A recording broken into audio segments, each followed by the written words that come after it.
Hey guys, welcome back to another video. Today it is me, Banban from Banban's Kindergarten.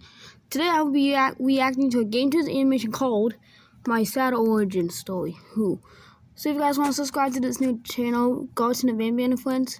Make sure to leave a like, subscribe, and click the notification bell so you don't miss out on any awesome videos just like this one. Now let's get started.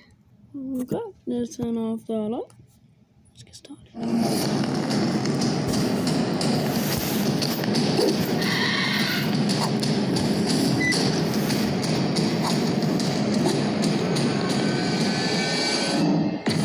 What are you doing here, little one? The back halls are strictly off limits. It's me. Little one, I'm not a kid, I'm... An intruder, I know. Unfortunately for you, you chose the wrong place to break into. This place has been abandoned for years. So you thought. Who are you? Me? I'm the very founder of this school, and the proud mascot.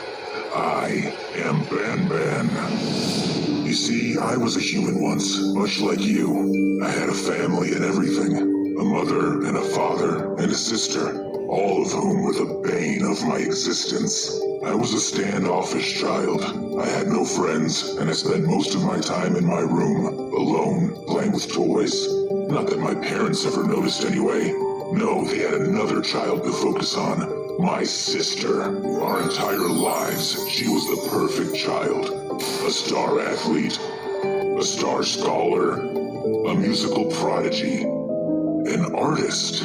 She was good at everything, and I can't say she didn't work for it. Years later, she received exciting news from our school. Oh my gosh! I'm valedictorian! Some people are born talented, some have talent thrust upon them, and others are like me. Hey, let me go! Or what? Gonna tell your big sister on us? The little guy can't do anything on his own, huh? I was tormented endlessly. It was as if everyone could sense my low self-esteem. They all looked at me as less than. I was never good enough for anyone. Not to mention my constantly failing grades. Of course, every teacher compared me to my sister. Why aren't you as smart as her, they'd ask. I wasn't very smart to begin with, but the paralyzing stress I was under only made things worse. My parents, who already had no reason to support me or be proud of me, were losing their patience by the day. She's me. Those toys, they were my only friends. Always had been. What kind of high schooler was I? Nobody to hang out with, nobody to call on the phone, playing with toys and crying on my bedroom floor. One day, I got fed up. I fought back. Big mistake. And that turned out to be one of the worst ideas I've ever had. Oh my god! You brought toys to school? What a little baby! Hey, give those back. I'm serious. Aw, what are you gonna do? Cry about it? Seriously, put them down. Oh, don't worry. I'll put them down. Sure hope they know how to swim. No! My only friends were gone. I'd lost everything at that point. My grades tanked even further, and my parents wanted nothing to do with me anyway, and it only got worse from there. Graduation day, my sister was valedictorian, and it was the proudest moment of my parents' lives. I couldn't bear to go. Besides, I had to go do a makeup science project in the lab to get my grades up. Everyone's big day was ruined, and mine was about to be as well. Just as I showed up to do my science project, well, I was in the wrong place at the wrong time. Since I was the only person not in the gym at the time when the sprinklers went off, everyone thought it was me. I was instantly guilty in their eyes. This prank, the prank I didn't even do, got me expelled. My parents sent me off to boarding school. I knew they were secretly happy it all happened. They couldn't wait to get rid of me. I was almost happy to be free of the bullying, to be free of the constant comparisons to my sister. But my situation didn't really improve. I was still bullied, and my grades didn't get much better. So from then on, I became obsessed with one thing and one thing only. To one day build my own school. A place where kids would be happy. No bullies, no mean teachers. A safe space filled with magical creatures just like the toys I'd lost. Meanwhile, my parents wouldn't answer my calls or my letters. When breaks rolled around, they never showed up to pick me up and take me home. I was completely alone in the world, with no one to keep me company. But finally one day I got a letter. I knew it had to be from my parents at last. It wasn't. No, It was a that's letter bad. letting me know I'd been dropped from school due That's to terrible. poor academic standing. Huh? Fine, I didn't need them anyway. I decided to go back home. But I couldn't bear to stay. I was a burden to them. They wouldn't have been happy to see me anyway. So I made a promise to myself. I would make it on my own, start my school, and I wouldn't need them anymore. By working lots of odd jobs and part-timers, I was able to raise enough money to buy an abandoned building and try and spruce it up into my own daycare and educational facility. But being a brand new establishment, well, it didn't get much attention, or any enrollments whatsoever.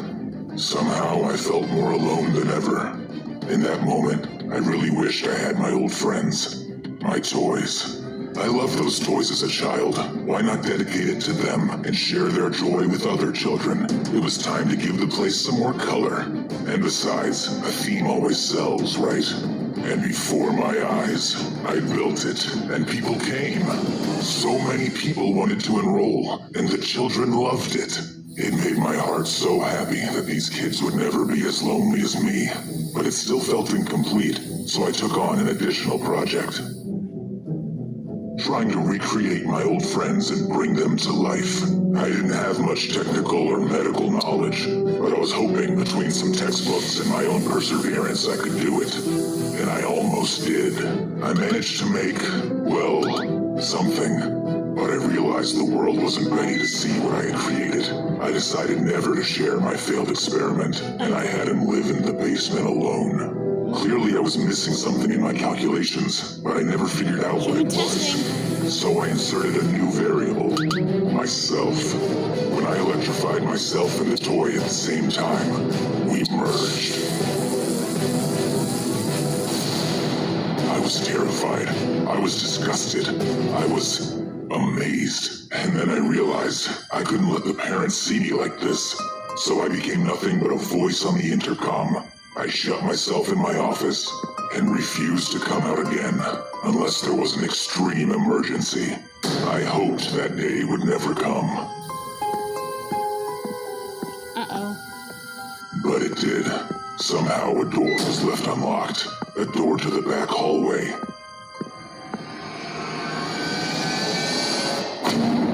And the little girl got through.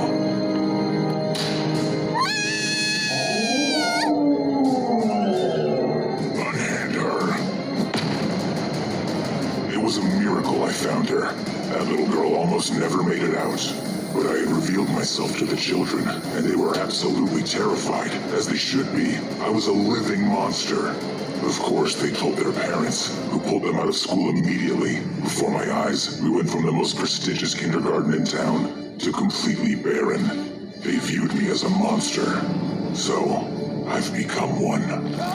I've been capturing intruders like you to carry out my experiments. I knew it. Of course, most of them have been failures. But who knows? You could be my first success. Okay, so that is the end of this video today. Not bad. It's kind of weird about the voting though. But anyway, even if you like this channel, please subscribe to this new channel, Gametoons with Banban and friends, and I'll see you in the next video. Bye.